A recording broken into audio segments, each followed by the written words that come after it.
Now, I'll just give that a second to get started. Okay, hello folks. My name is Kevin O'Brien and I am from the YR Foundation. Today we are delighted to be joined by Evan Odell. Evan is joining us from Berlin and he's going to be talking about analysing political speech with R and some approaches that he uses. So just before we start off, I'd like to thank our sponsors, Jumping Rivers, jumpingrivers.com. They are a data science and consultancy and training company based in the northeast of England in Newcastle upon Tyne, and they have been great supporters of the R community and our user groups and so on over the past few years, and we appreciate their ongoing support. Something we like to do, if you're on the chat, please tell us where you're from, because we actually really get a great buzz out of seeing where everyone is tuning in from, like all over the world. You know, what parts of the world, how expansive the R community is, and we definitely get a real kick out of that. So, you know, in the chat there, you know, just tell us where you're from. Hello from Ireland, Germany, Poland, wherever. Another thing actually is that we are often joined by our user groups around Europe and beyond, and a special shout out to them, like the Barcelona R user group, Berlin, Athens, Vienna, several of them in the UK. And we appreciate their ongoing support and gathering their members and bringing them to our events, and we're very grateful for that. Just actually a final note, and to start to finish with before I hand over, is that we are always on the lookout for talks, and if you have a talk that you'd like to give, please get in contact with us. We'll be delighted to host you and to try and accommodate you. Particularly any subject, particularly something would be very interesting going forward is R and how it is used to achieve sustainable development goals. So, you know, if you have anything along those lines, please get in contact. Also, anything that's sort of related to what Evan is going to present today, political speech, social media analytics, that sort of stuff, that's also very interesting to us because we think that's going to be a great example of what R can do going forward and so on. Evan, I will stop talking and I will hand over to you there. So I'm going to go mute and let my camera go off, and I'll let you share your screen and get cracking. All right, thank you, Kevin. Just get this out of the way. Thank you for joining me this evening. I'm going to be talking about analyzing political speeches in R, and particularly focusing on speeches from the British House of Commons, because it's the parliament I have the most familiarity with and have spent the most time analyzing. And I can give you a bit about me, what I'm doing. So I am based in Berlin. I work as a data consultant at Pandata. I spent the last 5 or 6 years in the UK working primarily for charities, mainly Disability Rights UK. And I've spent a lot of time developing various tools for accessing and cleaning data with R. And I've got a bit of a background in social policy and political science. And I discovered R because I wanted to, I had a job where I wanted to use multinomial logistic regressions. And the only tools that we were using at my work then were SPSS, and it cost quite a lot of money to get the kinds of regressions we wanted in SPSS. So I learned R. And so this evening, I'm going to be talking about analyzing political speeches, sort of why analyze them, some of the challenges, some of the pitfalls that you can encounter analyzing political speech, some of the issues with access, because it is a relatively growing and relatively new area of particularly political science research. And I'll talk about some of the methods that you can use with a little bit of a brief, gentle introduction to structured topic models, which is one of the ways that you can identify trends and topics within speech. So why analyze political speech? Well, there's a lot of it. First of all, every country has a parliament, there's sub-parliaments, there's regional parliaments, you have a lot of just political speech that happens. You also have public speeches, you have all kinds of data sources there. And in most countries and in most legislatures, those speeches, those debates are recorded, they're transcribed. You can, in theory, access them.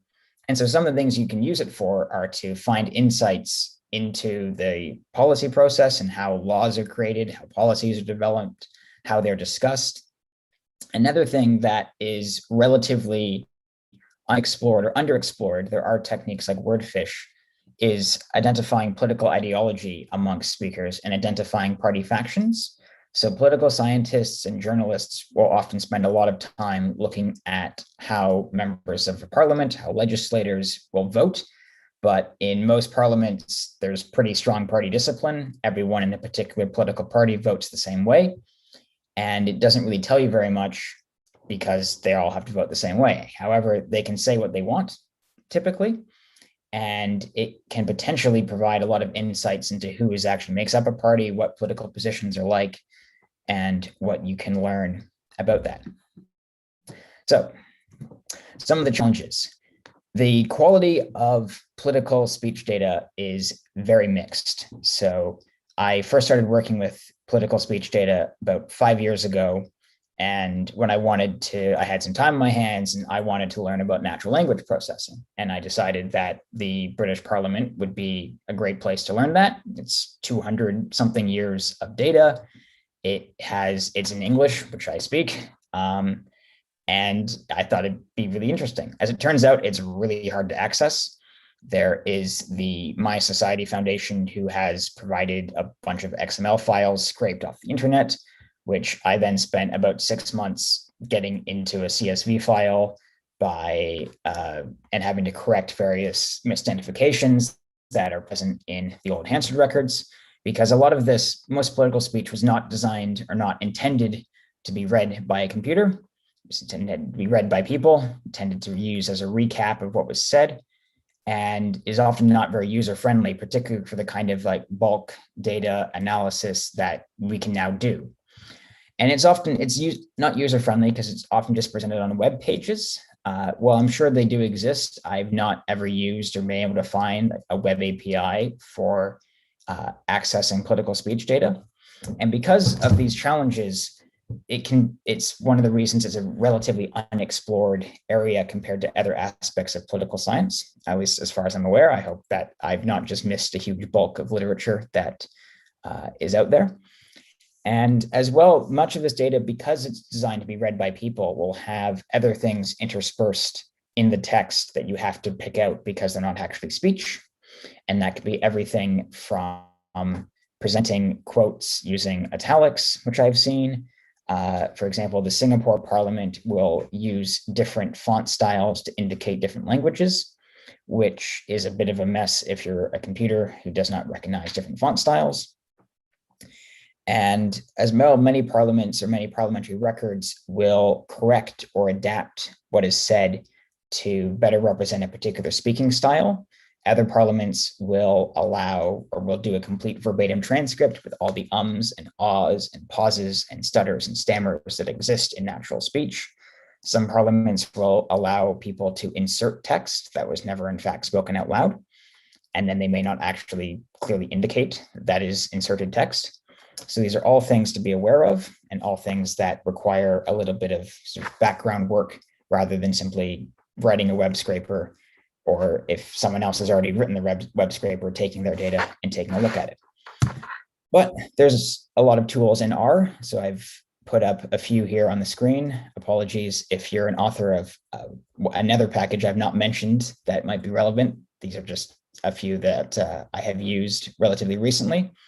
So there's Legislator, which has access to a lot of different data sets from parliaments of their speech. There's Quantitative, which underlies a lot of the work that is done in R analyzing speech data. There is Tidy Text, which is another series of very useful tools for analyzing text data, manipulating text data. There's a package called STM, which produces structured topic models, which I'll be talking about later. And there's also Manifestor, however you would say that, which is a R package for accessing the Manifesto project, which is a massive corpus of political party manifestos. That is, I think, just a very fascinating, interesting project that can be a very effective complement to work that analyzes speech or bills or other forms of political analysis of text. So I'll go through a example research question that I have done some work on a couple of years ago to look at what do British MPs talk about. And so for background, within the British Parliament, the two main parties are the Conservative Party, who are currently in government, and then the Labour Party. And between the two of them, one or both has been in government for the past 100 or so years. And the Conservative Party are a more center-right political, or a center-left kind of social democratic party. And the Labour Party has a program that has been running since 1997 to get more women into parliament, which are called all women shortlists or all female shortlists. And they are a process where the way you become an MP in the UK is you have to get nominated by a party for a constituency. The members in that constituency are generally given, or all the party members in the constituency are given a short list of people to choose from who they want to run for office. And the Labour Party decided to make a bunch of different constituencies have a short list of only women, and they went through a process of formally designated them. And so I was asked if the female Labour MPs who were selected through the all-women shortlists were in any way different from the female Labour MPs who were selected through open shortlists. Were they different in how they talked, which was, and I couldn't find anything because of partially because, or possibly because of how the UK Parliament Hansard team collects and presents data, that they will change and remove some of the kind of speech tells that the researchers who approached me about this were interested in. And I was also interested in, do they talk about different topics? So what I used is I used Quantitative and STM, and I took about 20 years of Hansard data from the 1997 to the 2017 general elections. I wanted that much data because that's the time that the all-women shortlist program has been in existence. It covers time of, I think there's 4 different prime ministers in there, 3 different government makeups, and let's take a look at what they do. So one of the things that you can do to analyze text is to look at how do different groups within, say, political speech talk about things. Do they come up with different, do they talk about different issues? Do they use different words? And so this graph here is the chi-squared difference in terminology between the Conservative Party and the Labour Party. And I think it's a little bit interesting, particularly the use of lady by Conservative MPs is probably because most of the women in Parliament are Labour MPs. And when you refer to another person in political debate, it's usually an opponent. At least that would explain what is going on. And there's not like a huge difference here in terms of what they kind of talk about. There's a few things you can kind of expect if you're familiar with British politics, in particular that, for example, Labour MPs are much more likely to say things like climate or energy or social, and as well that both parties often refer to the other. Again, the second most proportionate likely conservative term is Labour, and then Labour MPs have Tories, Conservative, and Conservative all in the top 10 disproportionately common words. And I also then took a look at Labour MPs, and this is perhaps very unsurprising. So again, this is another what's called keenness, text keenness, which is when you have 2 different groups, the amount of how much more likely a word is when one group compared to the other. And this, the scale has to be totally different because female Labour MPs talk about women a lot compared to male MPs. They also will use terms like children, child, and care. Whereas the score for the most likely terms for male Labour MPs compared to female Labour MPs is much, much smaller. And it's stuff that's a little bit less kind of gendered. I think this is potentially kind of to kind of confirm some, but it also sometimes there's of how different MPs will focus on particular issues. I have also seen some work on kind of tracing the amount of time, or like as more Labour MPs, as more women have entered Parliament, how issues like children and childcare have increased in political discourse and as a usefulness for some of the importance of having representative political institutions. And then moving on, because I was asked to look at the difference between female labor MPs who were elected through all women shortlists or not through all women shortlists, I took a look at this. And in this case, it doesn't actually tell you very much. What I sort of found here is that most MPs seem pretty similar, regardless of how they ended up there. They tend to talk about the places that they're from. And so you have a lot of geographical terms. They're referencing the particular place that they represent. But the reason that they show up here where they weren't showing up comparing, say, conservative and labor MPs or comparing male and female labor MPs is because it's a small enough group that one or two MPs talking about the particular place that they represent. And particularly for some of the bigger cities, such as Cardiff or Plymouth, there will be several constituencies with that name. It will simply show up in this data as being disproportionately common in one group or another. And so this is topic models. So topic models are a very common and increasingly common method of analyzing text or analyzing speech, analyzing any kind of text data.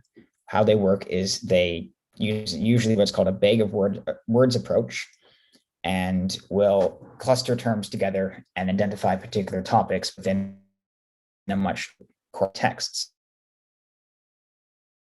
NCM, which offers two structured topic models, where your topical grouping can be based around or can use other things aside from purely the text. And so in this case, I decided to try to find 30 topics using a kind of random sample of political speech data from 1997 to the present. I just wanted to use that to demonstrate what this can look like, because it will group different terms together and is a potentially very interesting and effective and underexplored analyzing text.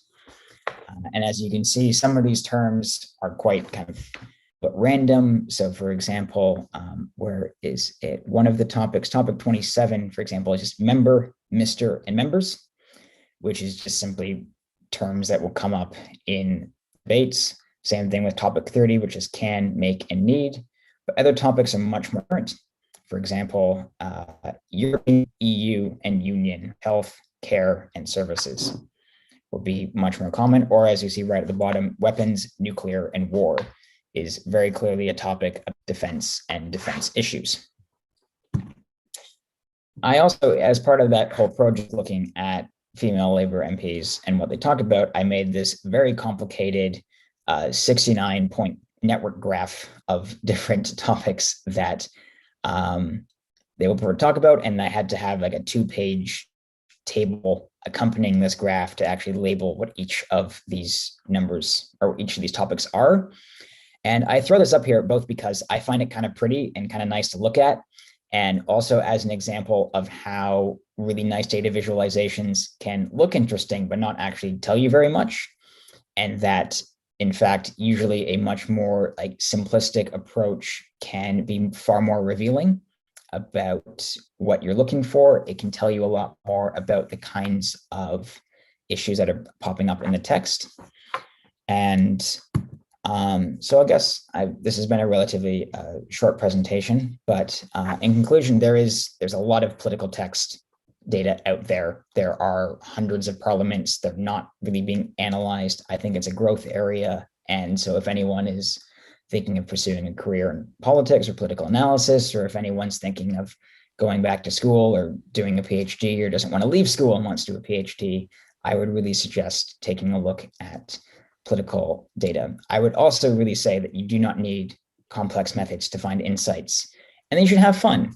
So just as this is not quite related to politics and analyzing political data, but a couple of years ago, I decided I wanted to see how many times the word potato occurs in novels.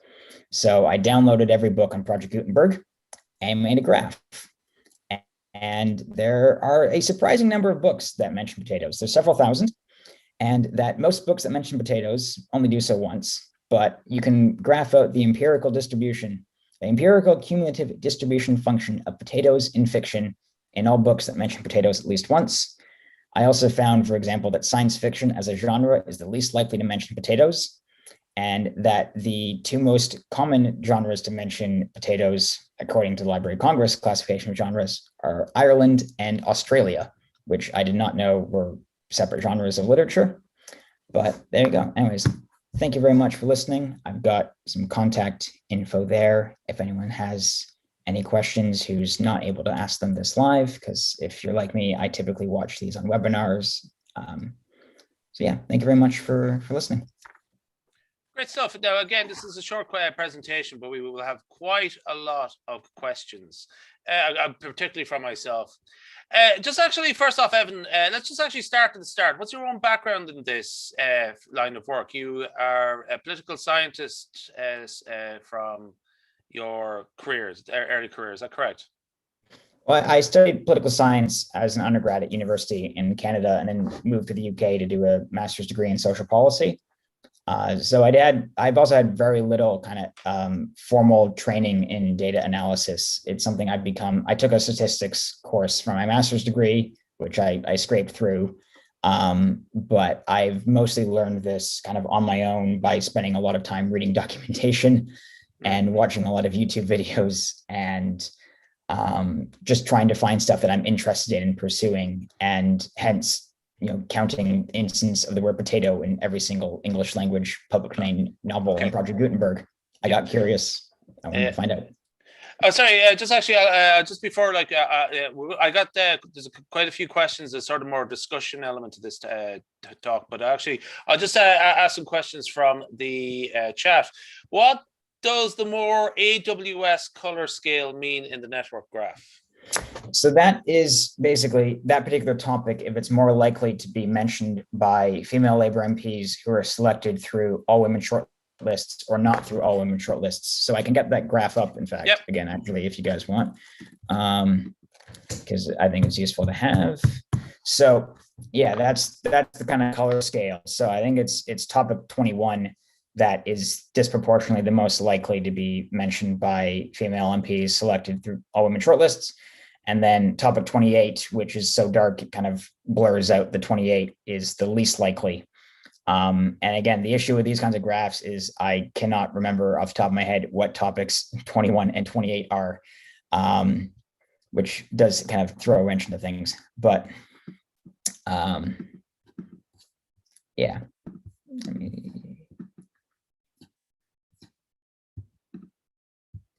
Sorry, I muted myself. Sorry, I just muted myself there. Just to sort of track back there. So you went to the UK to study social policy. Now, I believe that your main focus of your career was disability rights. Would that be correct? Yeah. How was that the start, the genesis of your journey with R? Or so was that your genesis? It was not the genesis. My genesis was I worked for a education charity called the Future Leaders Trust, which has been rolled into another charity and then into another charity, and I can't remember what name it currently has now. But I was analyzing the impact of their program and wanted to use some more complex regressions than we had available through SPSS, because SPSS has apparently a base package, and then you can buy more complicated stuff if you pay more money. Being a charity, there was not very much money to spend. Yep. I'd written a paper with my manager on looking at isolated schools in the UK. We were interested to see if schools in more rural areas or more geographically separated from other schools had different results. And I initially used Stata for that analysis, but I wanted to use not simply like geographic distance, like as the crow flies, but I wanted to look at travel times. In this case, I use cars. And I found I couldn't do that with Stata, but I could do that with R. So I did that and wrote a paper on it. You can find, if you just search for lonely schools, I think it's the only thing that comes up. So that's how I got started with R. And then I decided that the best way to learn R is I should write packages.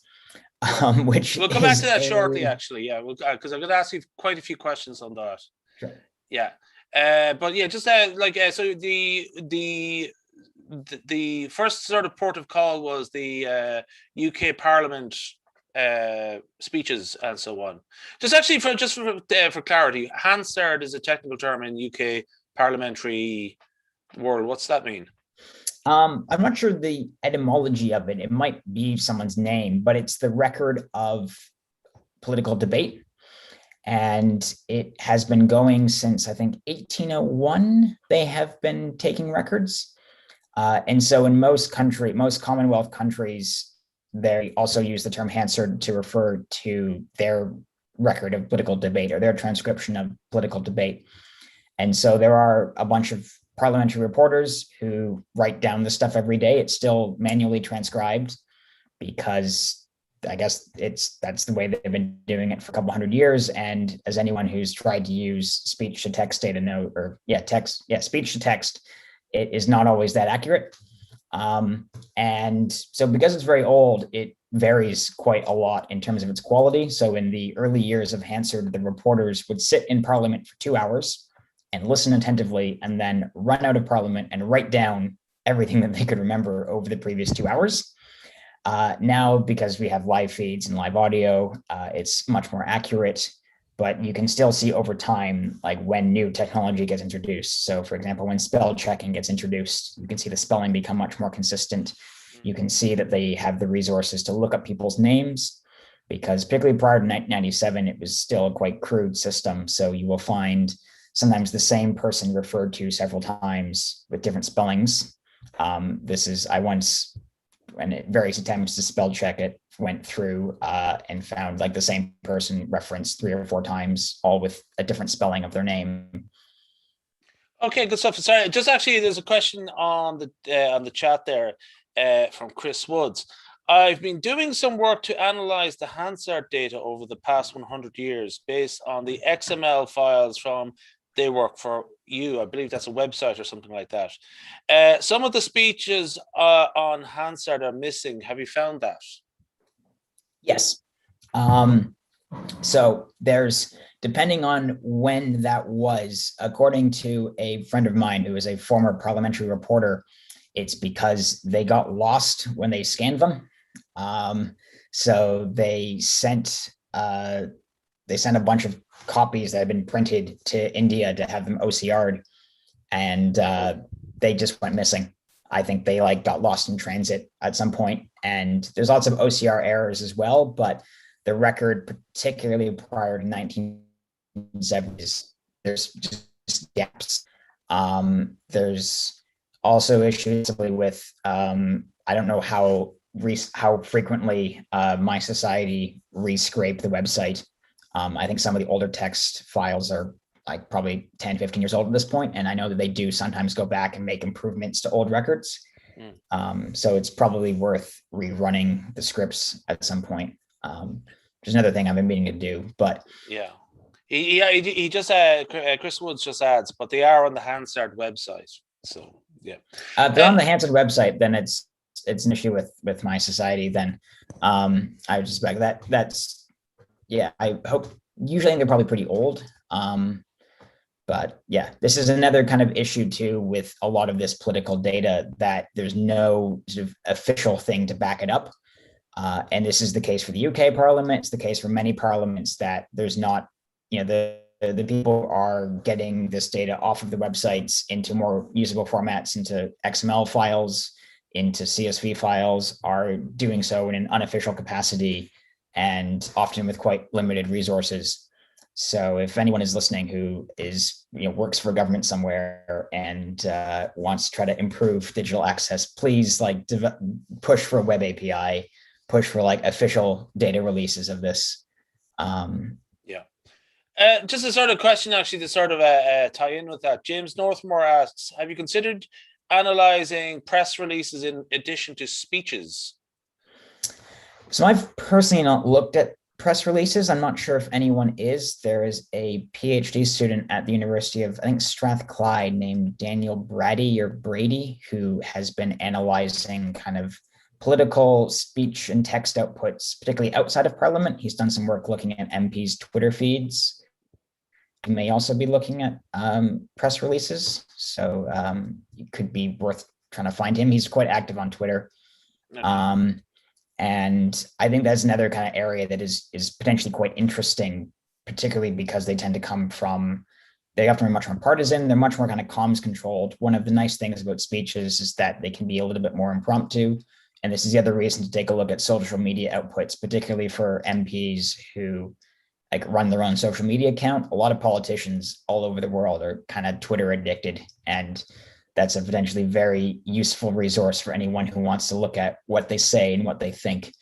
And that's very unfiltered.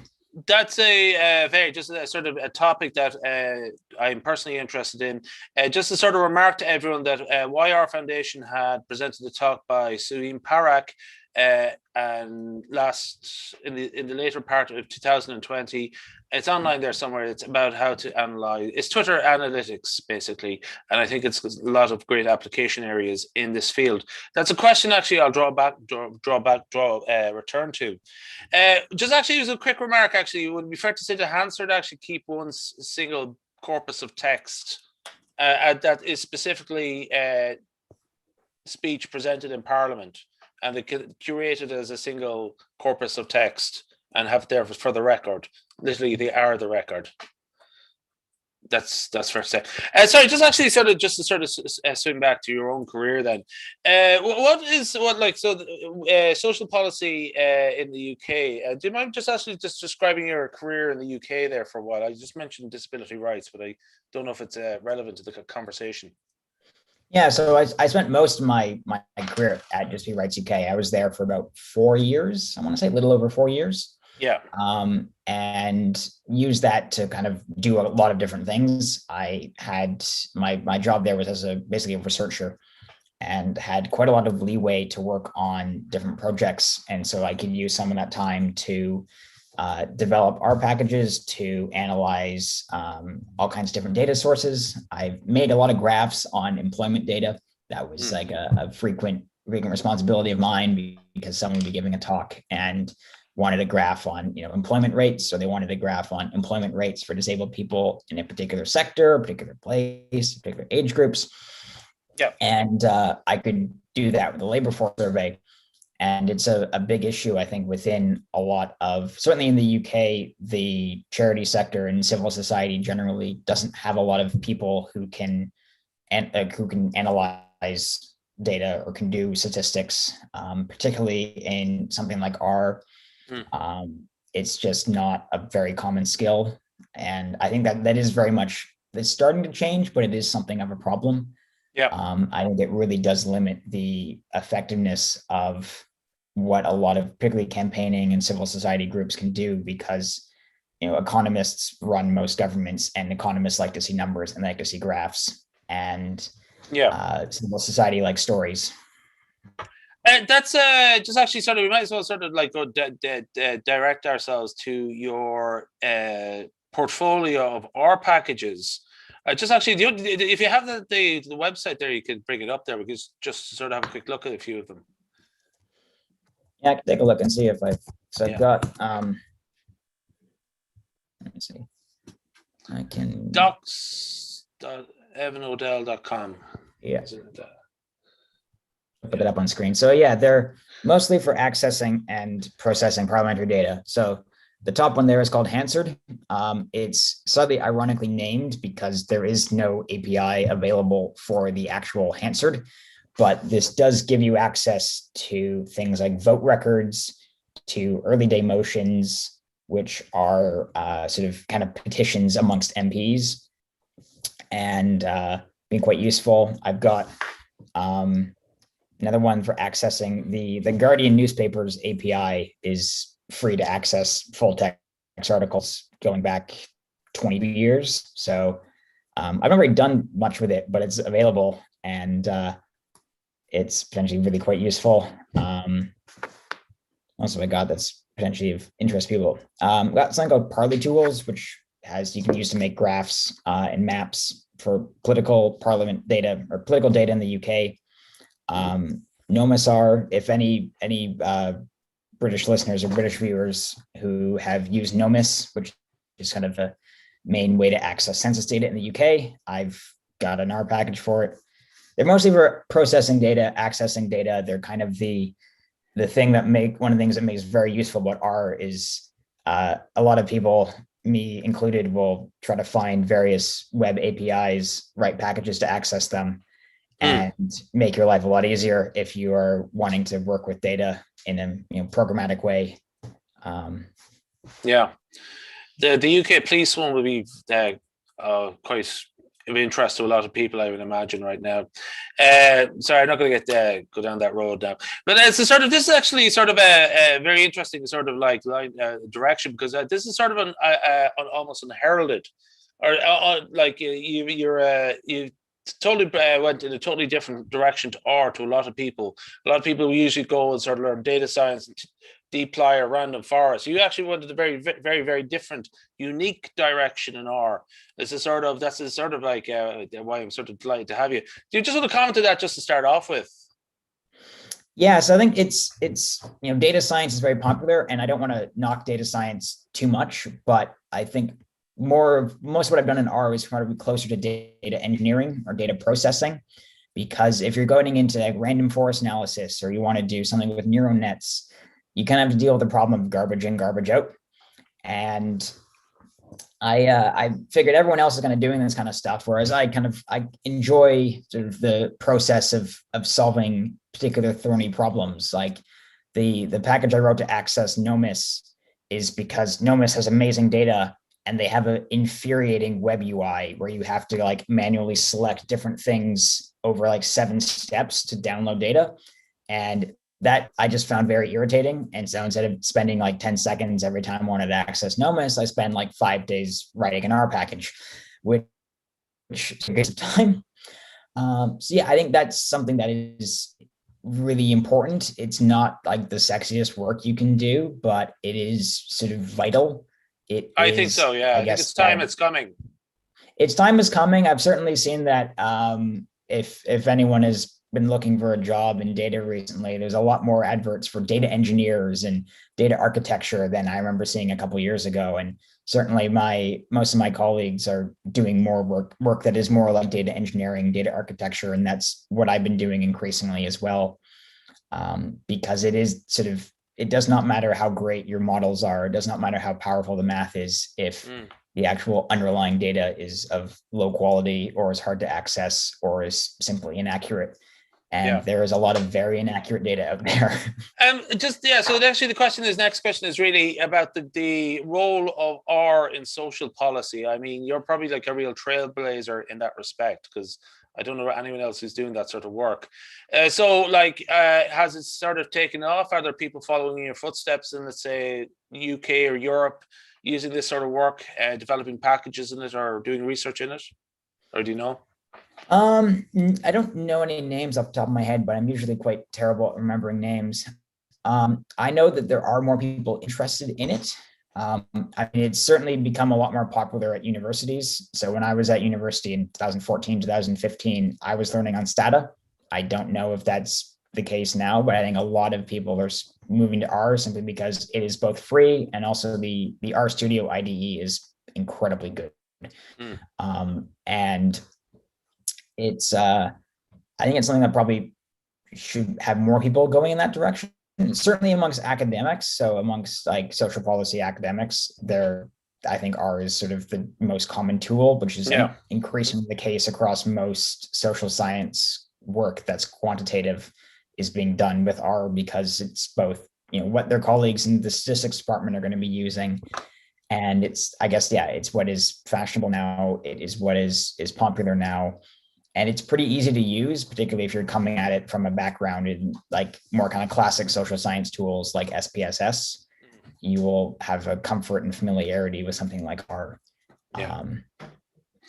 Okay, just actually, like one of the packages you mentioned was Quantita. Just tell us a little bit more about Quantita or Quantata.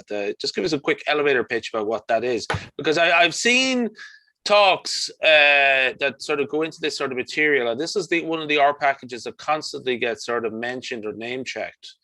I believe it's Ken Benoit, based in London, is one of the lead contributors to it, but amongst others. But just to sort of like, what's that package about? Because I think that's, people. Would it be fair to say that people developing an interest in this would be one of the first ports of call? Would that be fair to say?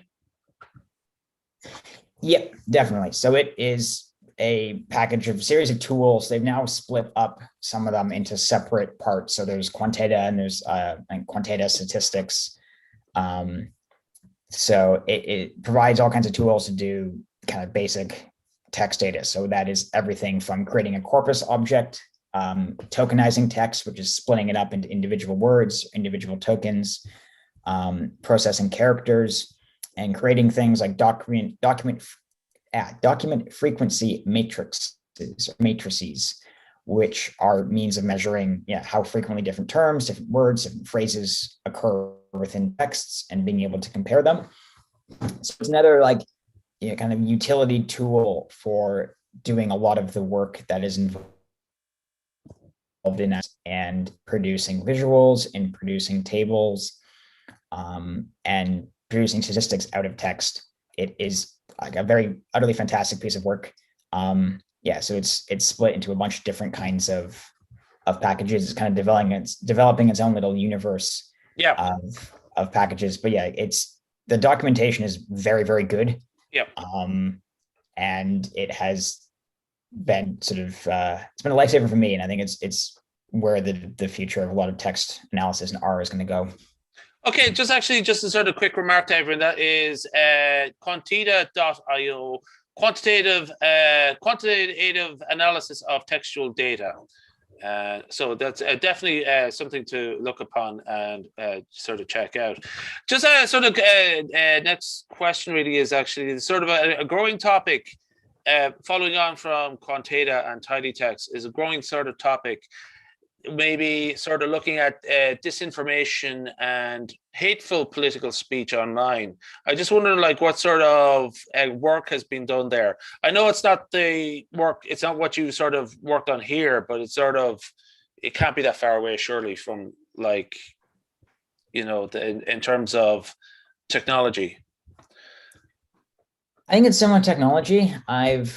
I'm not aware of too much work on it. I know there's someone made like a shiny app a couple of years ago. You could put a Twitter account into and see how likely it was that it was a bot or not.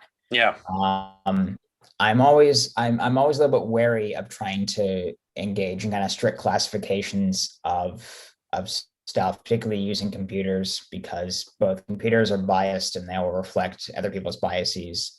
And I'm also slightly skeptical of how far we can take misinformation as a term. I mean, I'm not super familiar with a lot of the research on it right now. Yeah, it's not a lot. It's not really something I'm able to comment on. Okay, fair enough. Yeah, that's fair enough. No, it is. That's fair enough, because I don't think there is a whole lot being done really. It's a sort of it'd be great for everyone to sort of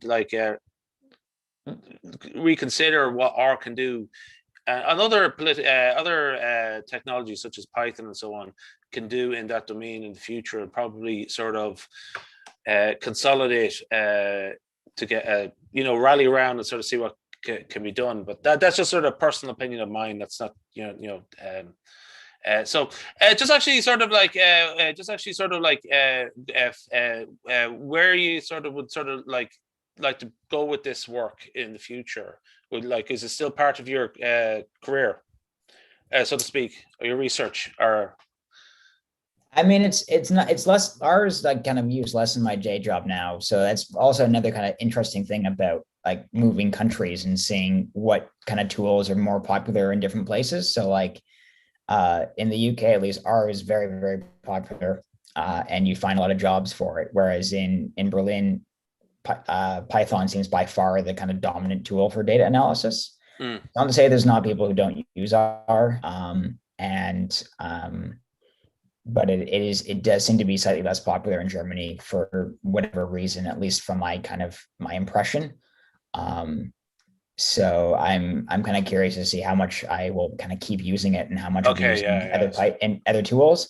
I think in general, it's kind of good to have as a suite of tools. And I certainly think for anything getting into statistical analysis, R is unbeatable. I've spent some of the past few months learning how to do regressions in Python, and it's a lot more work than in R. Good stuff, yeah. No, it's there is a lot of work done in Python. Actually, the next talk we're going to have on Thursday is actually more Python talk than an R talk.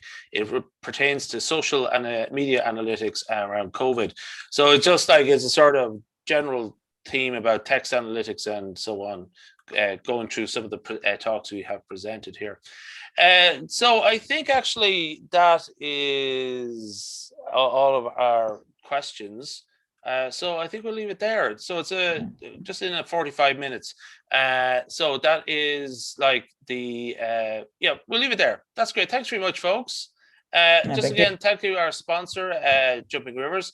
We're going to have a talk again on Thursday, as I just mentioned there, social media analytics, but it'll be more about Python talk than an R talk, but it's more so the concepts behind it are, what we're particularly interested in.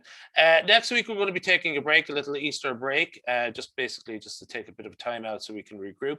We'll be back in early to mid-April, and we'll keep going until the middle of June, where we take a break for the summer.